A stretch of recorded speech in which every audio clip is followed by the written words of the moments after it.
আসসালামু আলাইকুম। প্রিয় দর্শক, কদিন আগে সরকারের খুব গুরুত্বপূর্ণ একজন ব্যক্তির সঙ্গে আমার দেখা হয়েছিল এবং সেখানে নানা কথার পর আমি একটা কথা জিজ্ঞাসাই করলাম যে এই নির্বাচনে আওয়ামী লীগের লোকজন, আওয়ামী লীগের ভোটাররা আপনাদেরকে এত এত ভোট দিল, কিন্তু বিনিময়ে আপনারা আওয়ামী লীগের রাজনৈতিক কর্মকাণ্ড নিষেধাজ্ঞার যে অধ্যাদেশ সেটাকে আইনে পরিণত করলেন, এটাকে আপনারা ঠিক করলেন, অথবা এই আওয়ামী লীগের লোকজন কি আপনাদের উপরে এখন হ্যাপি থাকবে?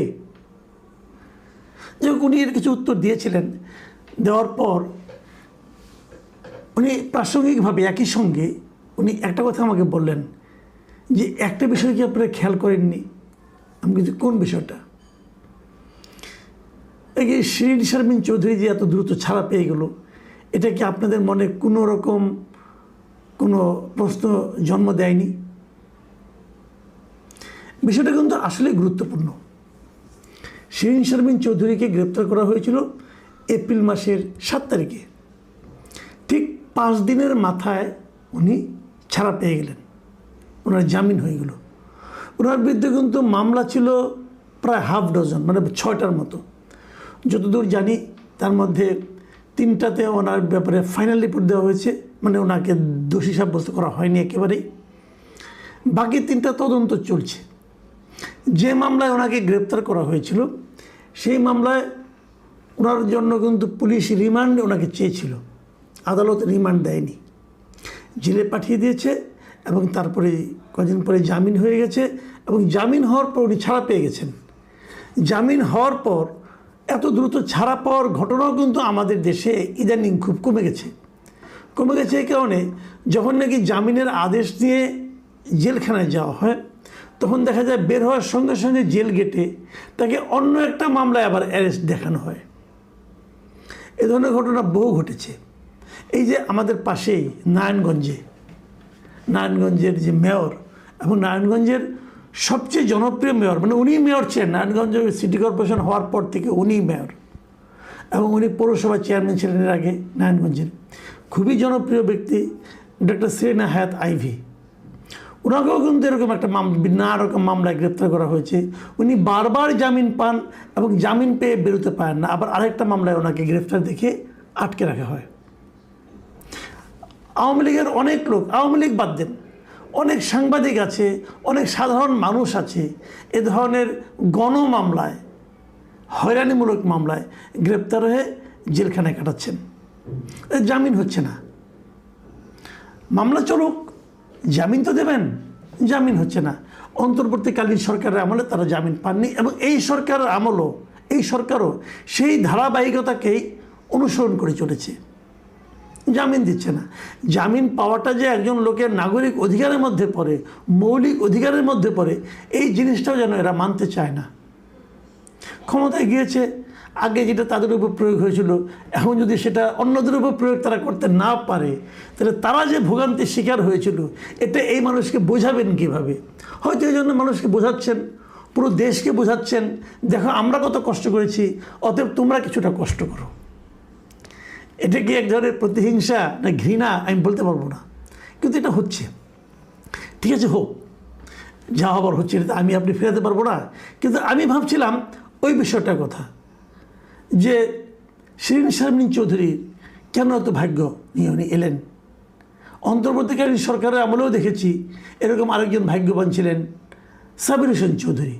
ওনার বিরুদ্ধে হত্যা মামলা ছিল এবং উনি আরও দ্রুত ছাড়া পেয়ে গিয়েছেন একাধিক হত্যা মামলার একই দিনে, তো নিম্ন আদালত থেকে। এটা কিন্তু ইন্টারেস্টিং ঘটনা। তো এটা কি আসলে অন্য কোনো রাজনীতির ইঙ্গিত দেয়? এই প্রসঙ্গটা ইদানিং উঠছে। এই প্রসঙ্গে আমি আরেকটু আলোচনা করতে চাই, সেটা হলো বাংলাদেশে আওয়ামী লীগ কীভাবে ফিরবে। এটাও এই সময়ে খুব একটা গুরুত্বপূর্ণ প্রশ্ন। কিন্তু যে আওয়ামী লীগের রাজনীতির নিষিদ্ধের যে অধ্যাদেশ ছিল সেটাকে যখন আইনে পরিণত করা হলো তখন প্রশ্ন ওঠানো হলো তাহলে আওয়ামী লীগ কি তাহলে ফিরবে না? আবার এটারও কিন্তু জবাব আমি পেয়েছি, সরকারের খুব গুরুত্বপূর্ণ ব্যক্তিদের কাছ থেকে পেয়েছি। ওনারা বলছেন যে আমরা তো নিষিদ্ধ করছি না, এটা অন্তর্বর্তীকালীন সরকার করেছিল এখন আমরা ওটা যদি বাতিল করে দিতাম তাহলে এটা নিয়ে দেখতেন যে এই জামাত এনসিপি আবার হাউ খাউ করছে, মাঠ গরম করছে।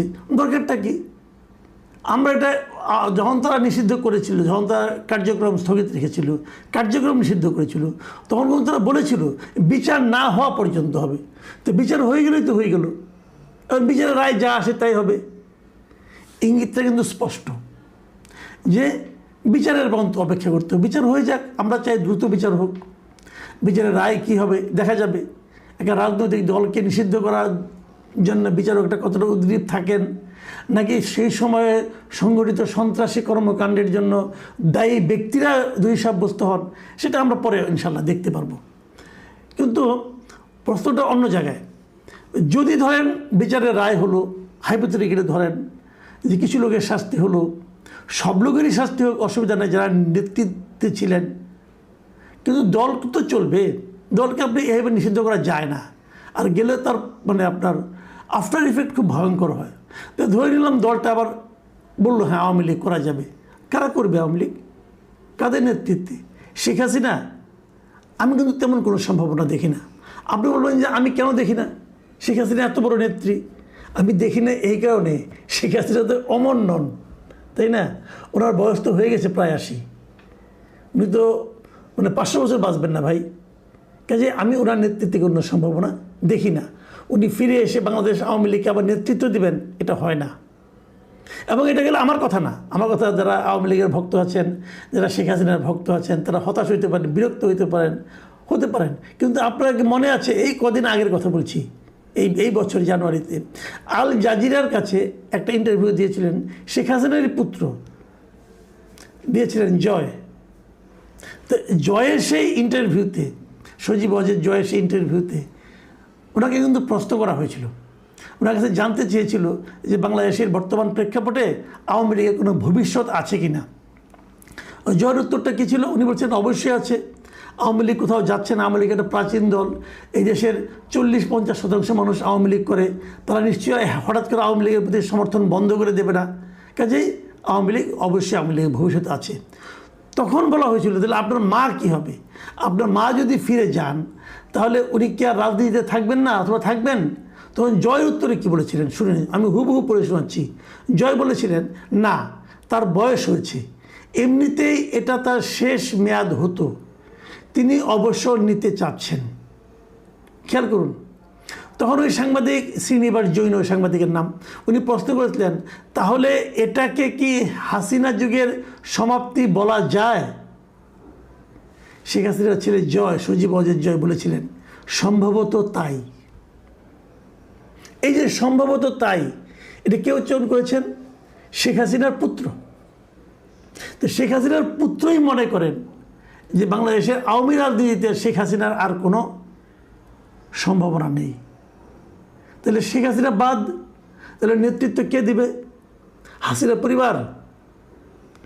হাসিনা যে সমস্ত, যে পরিবারের জন্য শেখ হাসিনা ডুবেছেন, সেই পরিবারের লোকেরা, শেখ তাপস, যাকে ঢাকার লোক পেলে কি করবে আল্লাহ জানে একমাত্র, সে নেতৃত্ব দিবে? তাহলে কে দিবে?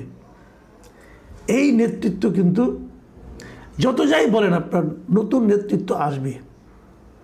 দেখুন শেখ হাসিনার ভবিষ্যতে আমি আরেকটা কথা বলি।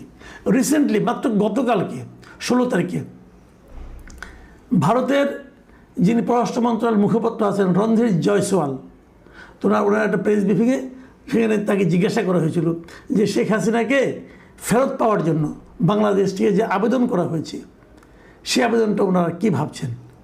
জয়সওয়াল কী বলেছিলেন? উনি উত্তর দিয়েছেন বাংলাদেশে চলমান বিচারিক ও অভ্যন্তরীণ আইনি প্রক্রিয়ার অংশ হিসাবে আসা এই অনুরোধটি বর্তমানে খতিয়ে দেখা হচ্ছে।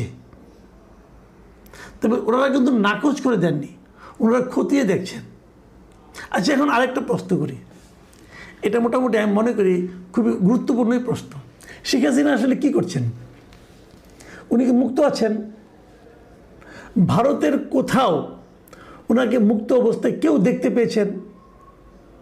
অনেকে কিন্তু শেখ হাসিনার এই থাকার সঙ্গে ওই দালাই লামার অবস্থানটা করেন, বিচার করেন। দালাই লামা তো ইন্ডিয়াতে আশ্রয় পেয়েছে, হ্যাঁ পেয়েছে, পাওয়ার পর দালাই লামা কিন্তু সারা দুনিয়ায় ঘুরে বেড়াচ্ছে। শেখ হাসিনা কি ইন্ডিয়ার ভেতরে কোথাও যেতে পাচ্ছেন? ভারতে তো অনেক আওয়ামী লীগের নেতাকর্মী আছেন, তো তাদের নিয়েও তো উনি মিটিং করতে পারতেন, এক জায়গায় বসতে পারতেন। তা কি করছেন? কোনো নিউজ শুনেছেন এরকম? ইন্ডিয়ায় যাওয়ার পর শেখ হাসিনা মাঝে মাঝে টেলিফোনে কথা বলেন, তার কোনো ভিডিও বার্তা কোথাও দেখা গেছে? কোনো ভিডিও কনফারেন্স কারোর সঙ্গে হয়েছে? শেখ হাসিনা কি ইন্ডিয়া বন্দি জীবনযাপন করছেন? ভারত কি শেখ হাসিনাকে নিয়ে হিসেব করছেন যে শেখ হাসিনাকে কীভাবে পোর্ট্রে করলে পর, কীভাবে তাকে সুযোগ দিলে পর বাংলাদেশের সম্পর্ক কতটুকু অবনতি হবে কি হবে না, এটা তারা বিচার করছেন? এ সমস্ত প্রশ্নের উত্তর আপনারা খুব শীঘ্রই পেয়ে যাবেন। কিন্তু আমিও তার পুত্রের মতোই বলতে চাই, বাংলাদেশে আওয়ামী রাজনীতিতে শেখ হাসিনার অধ্যায়ের সমাপ্তি ঘটেছে। যারা শেখ হাসিনাকে নিয়ে নতুন করে আবার চিন্তা করছেন, তাদেরকে কিন্তু তার পুত্রই বলে দিয়েছে এই চিন্তাটা আপনারা করেন না, বিকল্প চিন্তা করতে হবে। শেখ হাসিনার কাছে যারা সুযোগ সুবিধা পেয়েছেন, দুর্নীতি করেছেন, তাদেরও আমি মনে করি দেশে প্রত্যাবর্তন অতটা সহজ হবে না। আওয়ামী লীগ যদি আগামী দিনে অগ্রসর হয়, নতুন নেতৃত্ব নিয়ে অগ্রসর হবে, এটা আমার ধারণা। প্রিয় দর্শক, এখন এ পর্যন্তই। আল্লাহ হাফেজ।